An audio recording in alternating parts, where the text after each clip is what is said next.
Hebrews 11, abridged.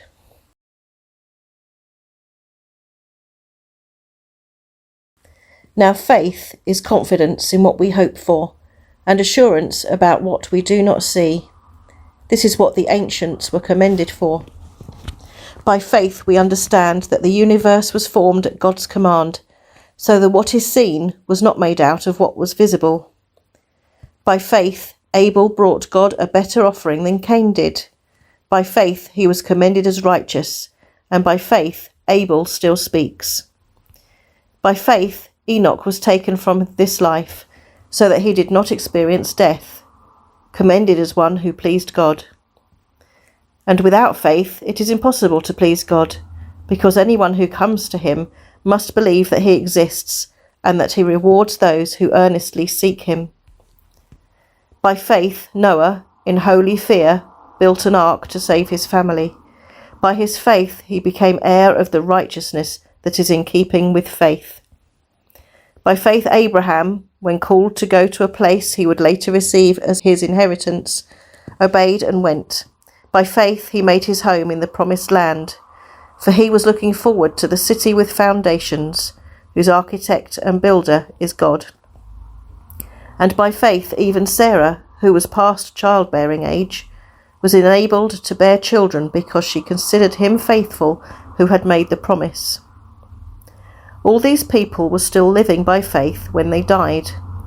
They did not receive the things promised. They only saw them and welcomed them from a distance, admitting that they were foreigners and strangers on earth. Instead, they were longing for a better country, a heavenly one.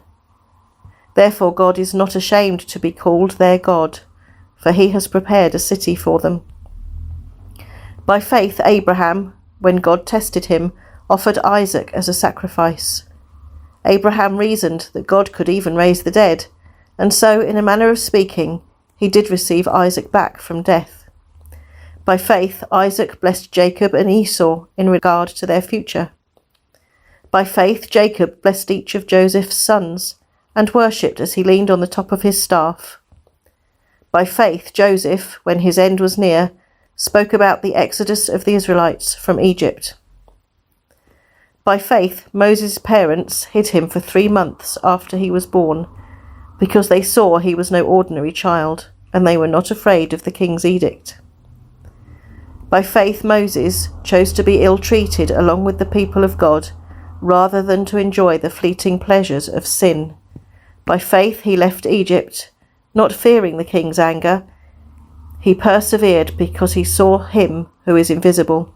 By faith he kept the Passover. By faith the people passed through the Red Sea as on dry land. By faith the walls of Jericho fell after the army had marched round them for 7 days. By faith the prostitute Rahab, because she welcomed the spies, was not killed with those who were disobedient. And what more shall I say? I do not have time to tell about Gideon, Barak, Samson and Jephthah, about David, Samuel and the prophets, who through faith conquered kingdoms, administered justice, and gained what was promised, who shut the mouths of lions, quenched the fury of the flames, and escaped the edge of the sword, whose weakness was turned to strength, and who became powerful in battle and routed foreign armies. Women received back their dead, raised to life again. There were others who were tortured, refusing to be released so that they might gain an even better resurrection. Some faced jeers and flogging, and even chains and imprisonment. They were put to death by stoning. They were sawn in two. They were killed by the sword. They went about in sheepskins and goatskins, destitute, persecuted, and ill-treated. The world was not worthy of them. They wandered in deserts and mountains, living in caves and in holes in the ground.